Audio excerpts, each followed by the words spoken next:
Welcome to the 2021 New Mexico State of the State Address. Here now is Governor Michelle Lujan Grisham. For the thousands we have lost to the virus in our state, for their grieving families, their friends, and loved ones, for any New Mexican who suffered this past year, for any New Mexican who experienced loss or loneliness or despair, I would ask you to join me in a moment of silent reflection or prayer.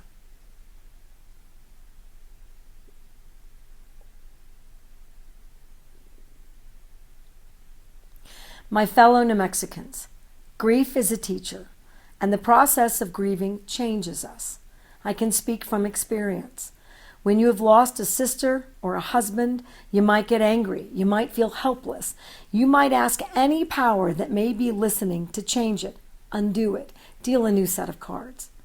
But in grieving, we learn to accept that pain and loss are parts of life for each of us, a difficult but important lesson. We learn to be patient, to nurture our faith and our relationships, to love more deeply. We learn and relearn who we are, how strong we are, how precious and temporary everything is. We see ourselves as we are, as one of many, as an essential part of a world that is constantly healing and growing and moving forward. We emerge on the other side with a new and valuable perspective. As a state and as a country, we have felt more than our fair share of grief this past year. The lives lost, the families and livelihoods and careers upended, the illnesses, the goodbyes we never got to give, the exhaustion, the fear, and apprehension. And here we are, still standing, wondering, how will we heal? Where do we go from here? And how will we go on? But we have already shown how. If we are strong enough to see ourselves through this year of crisis, and we are, if we are still fighting after the hits we took in 2020, and we are, then there is nothing that can beat us. Nothing. We may get knocked down, but we will never be knocked out. New Mexico has never been stronger, tougher, and more resilient than right now. New Mexicans are many things: angry at the injustice of the pandemic, worn down but resolute after a year of full-time working and parenting, fed up with systemic inequality, ready to build something better and new after this year of upheaval and sorrow. But more than anything, New Mexicans are strong. New Mexico has shown incredible, unyielding strength, and that strength will help our state bounce back with speed, beginning right now. And although the pandemic has been emotionally draining for all of us and has required our full attention and energy, the work of building a better New Mexico has gone on. We have continued to restore and strengthen the responsive and responsible state government New Mexicans expect and deserve. And together we have saved New Mexican lives. In doing that work and protecting New Mexicans and our state as a whole, we have made ourselves ready to rebound. The leadership our state has shown in fighting COVID-19 is the exact same leadership that will get us back on track. New Mexico was the first state in the country to establish a drive-through testing site. We have remained steadily in the top 10 nationally for COVID testing per capita. We mobilized a tribal response and assistance plan that was a model for other states. We're using cutting-edge science to test wastewater samples to prevent outbreaks at correctional and juvenile justice facilities. We will continue to rapidly, safely, and equitably distribute vaccines to every corner of our state. We told the truth about the pandemic, even when it wasn't what some of us wanted to hear. We protected our hospitals and healthcare resources. We got more than 26 million meals to school kids all across New Mexico. Doctors, nurses, caregivers, first responders, daycare workers, grocery store workers, correctional officers, and so many more have all shown up for their state with courage, dedication, and grace. We stepped up, all of us, as New Mexicans who love our state and look out for our neighbors. Already, we have delivered hundreds of millions in emergency resources to thousands of New Mexico small businesses, the out of work, disadvantaged New Mexico families, and more. And frankly, we have more to do, but we can do it because throughout this crisis, we maintained our financial footing. We planned ahead. We invested in record financial reserves, and we always thought about what we can afford and what we can't afford to lose. Under the budget I have proposed, we will avoid harmful cuts to life-saving state resources and programs that New Mexicans rely on every day. We will deliver almost $500 million to New Mexicans for pandemic relief, and we will, in fact, increase our investments in support for public schools, in healthcare, and in our economy. With this approach, we will not have another decade of forced austerity. New Mexico's economic recovery will not lag behind the nation's, as it did under the previous Republican administration, because we will choose to keep investing in job creation programs that work. Programs like LEDA and JTIP that created thousands of jobs last year and have retrained thousands of workers, even amid the pandemic. And because we will choose to have the courage to break ground in new industries, to expand opportunities for New Mexicans and reimagine what our state economy and workforce can be. In short, we will recover faster because we have made sustainable investments. We have a roadmap to a rebuilt and diversified economy, and we have the resources to both take care of our own right now and keep building towards New Mexico's future. At the same time, we will learn from the last year what was taken from us and what was exposed. The pandemic has reminded us that New Mexico cannot wait any longer to invest in reliable, high-speed internet for all in our state. I call on the legislature to commit at least half of their capital outlay allocations to new broadband investments, some $200 million. This is the most urgently needed infrastructure investment we can make as a state, and we must make it. Together, we must put in place this essential building block and avow our unequivocal faith in New Mexico's economic future. The pandemic has underscored that our behavioral health system, undone by the vandalism of the prior state administration, demands robust reform. CYFD this year created the nation's first text-only abuse and neglect hotline for New Mexico children, providing them an outlet that research has shown they may be more comfortable using. With more resources, we are restoring humanity to these services and expanding them. Now, my budget calls for an 800% increase in funding for suicide prevention services and programs for both youth and adults. Mental health care is health care, and New Mexico must and will meet those needs, no matter the circumstances. And we will keep working to expand coverage. This year, when we launch the new Healthcare Affordability Fund, we will get health coverage to 23,000 uninsured New Mexicans in just 1 year, and we will slash premiums for tens of thousands more. These are the compassionate investments in people and families, in their opportunity and ability to lead healthy and happy lives that will help us create a better New Mexico for everyone. Now, I have all the confidence in our state because I have seen that in 2 years, even while facing the greatest public health emergency in a century, we can change the narrative. There's progress all around us, even if the pandemic has made it a bit harder to see. Economic progress, environmental progress, quality of life progress. Companies large and small are still choosing to move to New Mexico and expand in New Mexico. Ascent Aviation, an aircraft maintenance, storage, and support business in Roswell, is moving forward with construction of a new hangar and plans to hire 360 workers and provide scholarships for students in rural New Mexico. Big Tuna, a high-density pipe manufacturer, chose Las Cruces over Texas, Arizona, and Colorado, and will double its workforce next year. A host of manufacturing companies is taking root and expanding in the Borderplex area, including 3 new companies from Asia who are using New Mexico as their launch pad into the North American market. The Department of Transportation is at work on more than 200 infrastructure projects statewide, including priority roadway improvements in the Southeast. New Mexico is creating new jobs in the outdoor recreation industry, 10 times faster than the national average, with more than $1 billion now in total annual income for New Mexicans. We issued 42,000 construction permits last year. We completed 120 miles of stream protection along the Rio Costilla, safeguarding the Rio Grande cutthroat trout.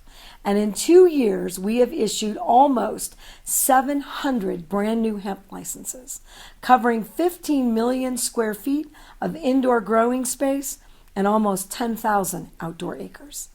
It's simple. An aggressive, responsive, forward-thinking government can make a big difference. Last year, we gave $75,000 to the State Office of Natural Resources Trustee, which was underfunded and indeed forgotten about for many, many years. In return, that small state office has already recovered more than $1 million from corporations responsible for harming New Mexico communities and our environment. A 15-fold return on investment. And with the help of tribal partners, those dollars will be going straight into communities that have suffered from contamination and pollution. Indeed, 2020 was not a lost year in our essential efforts to protect our natural environment and diversify our energy economy. In 2 years, we've doubled our new renewable resources over the 2 years before that. New Mexico will be home to the largest single wind complex in the nation, and I expect we will soon rank in the top 5 in the country for per capita wind energy production. We're driving down energy costs for you and reducing emissions. Property values are rising, and for the second straight year, more people are moving to New Mexico than moving out. The investments we've made in our state have already begun to make a difference. This is still the place to be, the greatest state in the Union. As dark as some days have been, amid the grief and fear and injustice, we have remained true to ourselves. We are still bound for greatness, driven by empathy and compassion, by an ambition to create justice and equal opportunity in our state. We are and must be, as the inaugural poet Amanda Gorman wrote, bruised but whole, benevolent but bold, fierce and free, and as she said, we will not be turned around or interrupted by intimidation, because we know our inaction and inertia will be the inheritance of the next generation. We are brave enough to see the light, and brave enough to be the light. In 2021, we will continue this essential work of transforming our state, day in, day out, with a renewed energy and focus, with a sense of urgency and purpose that will honor the strength and sacrifice of those who gave so much this year. That includes educators. Teachers and school support staff all across New Mexico went the extra mile this year, and then the extra mile after that, too. I'm in awe of your commitment and your integrity, and I will say clearly, none of you, no educator, no school worker, should ever have to choose between your health and the students you serve. And that's why my administration has been methodical and tireless in working with superintendents, charter leaders, the Department of Health, the medical advisory team, and NEA and AFT to enhance the safety of school buildings and expand surveillance testing. There's no substitute for in-person learning. And there's no negotiating about the health and safety of students, families, and educators. And I believe the planning and hard work has paid off. And our state has developed a solid, epidemiologically sound plan for a safe expansion of in-person learning for all age groups, supported by union leadership. We will get this right, and we will move forward. And every school district in the state will be able to welcome all ages of students safely back to the classroom on February 8th. And that's not all. Yes, COVID has disrupted classrooms in New Mexico and indeed across our whole country. But dealing with the virus must not and will not derail our focus on improving outcomes in public education, on necessary long-term investments in family well-being and the health of school communities across the state.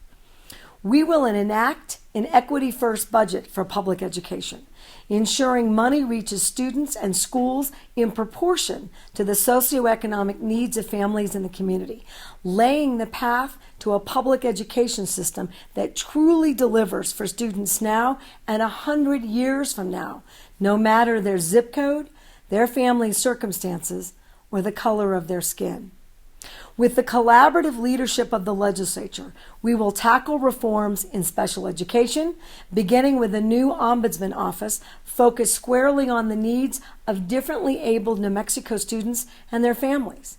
And we will this year finally move forward with a constitutional amendment to invest a portion of our state's great wealth in early childhood education and well-being. Together, we will deliver to New Mexico voters the opportunity to make a generational investment in New Mexico children. And we will deploy funding to realize free higher education for all New Mexicans, helping more students like Ramon at the UNM branch campus in Los Alamos, who was able to continue his education this year through the Opportunity Scholarship, despite having to leave his job when he became a father.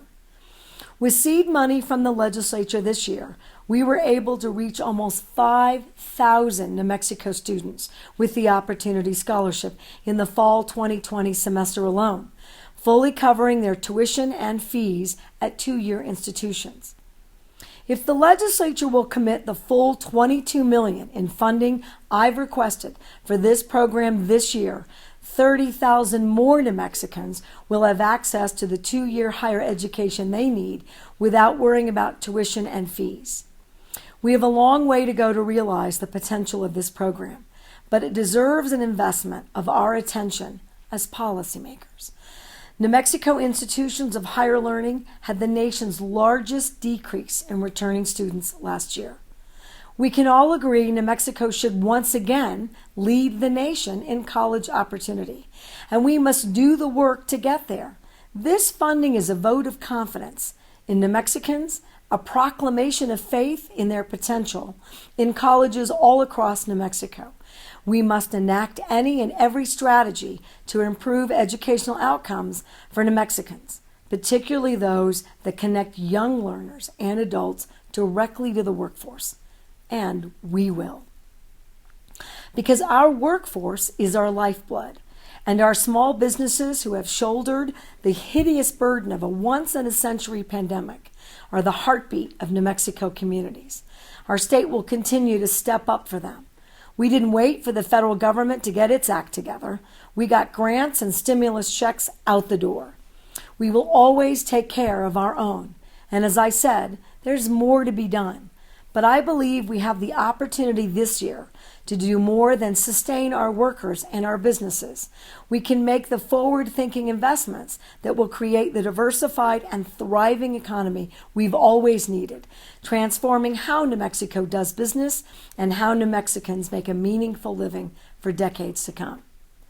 We will fix and improve on the Small Business Recovery Act, created by the legislature in the special session last summer, unlocking more than $200 million in direct relief for New Mexico small businesses and $200 million more specifically for businesses' rent relief.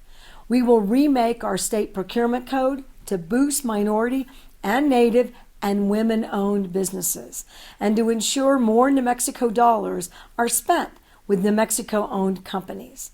We will continue to invest in the state job creation programs that work. I've already mentioned LEDA. It's a powerful driver of economic growth and opportunity, creating 25% more jobs last year than the year before, helping small businesses get off the ground and helping larger companies expand. We celebrate the success of big-ticket companies like Netflix, which has already spent hundreds of millions in our state and committed to $1 billion more. And we should celebrate those big companies and big industries, with the film and television business in our state now employing more than 9,000 people. But I don't want to forget about homegrown success stories like Bueno Foods. which, with the help of a state partnership, is adding 25,000 square feet of frozen warehouse space, hiring dozens more employees and boosting sales. And like Los Poblamos, which, with the help of a state partnership, is expanding year-round manufacturing, processing, and food storage, which means they're using more products from more New Mexico farmers and ranchers, a win-win for state agriculture and producers. We can and will regain the momentum of 2019 when we created more jobs in our state than in any year in more than a decade.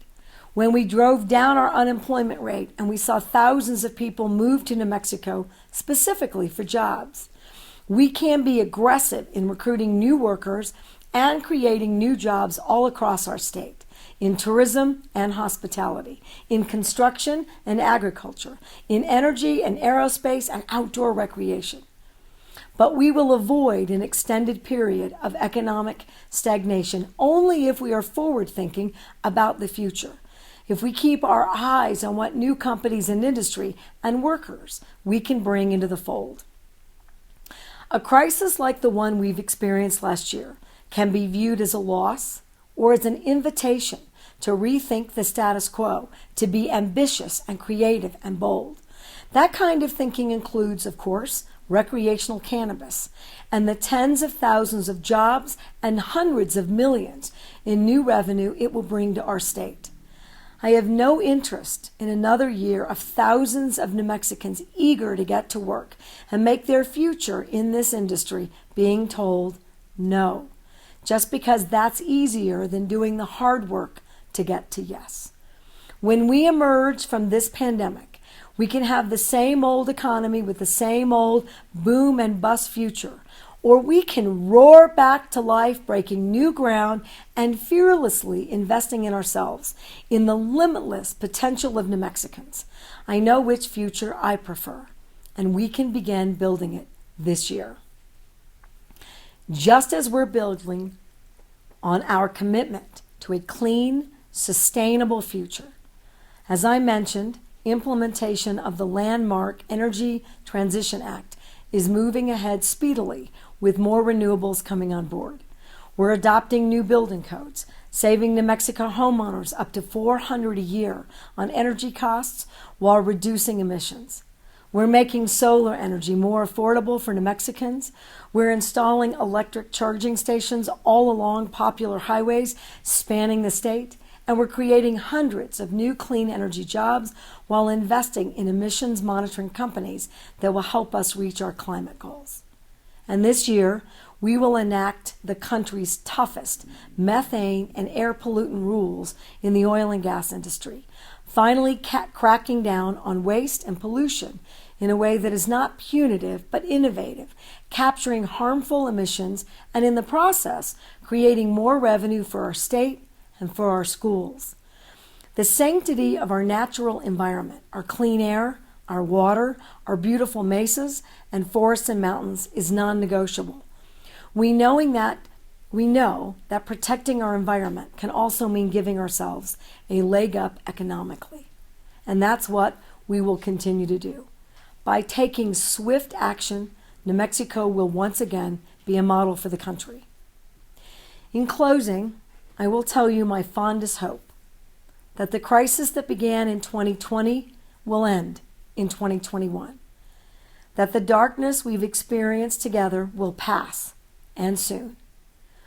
What we begin after that, that's our choice. Our lives have been upended, all of us, our way of life, our basic day-to-day habits, and our sense of, normal. All of it was torn away from us. But New Mexico will heal. Indeed, we are already healing. And a new day will come. What we've been through, the immense challenges we faced, that we still face, should inspire us to think about who we are, what we want to achieve, and how we can get there. We are free to think differently, dream bigger, and be bolder. We share as New Mexicans the collective trauma and loss of the pandemic. But one thing we've gained altogether is the freedom to choose our own brand new future. I hope we move forward as we have all throughout this difficult year, in our own individual ways, with compassion for our neighbors, with generosity of spirit, with a clear understanding of the challenges we face, and an open mind about how we can overcome them. Beyond getting back to normal, beyond restoring what we had, the next year, the next 5 years, the next 100 years, it's ours to dream up and build together. We can choose right now cooperation over conflict. We can choose innovation over inertia. We can choose to remember 2020 as a low point or a turning point. Now, I know our best days are ahead of us, and as we defeat this virus once and for all, we will also do the work of setting up our state for sustained success. And we will stand up, dust ourselves off, and begin again the climb toward a thriving New Mexico, a healthy and happy New Mexico, better than ever before. Thank you. Let's get to work, and may God bless you and keep your family healthy and safe.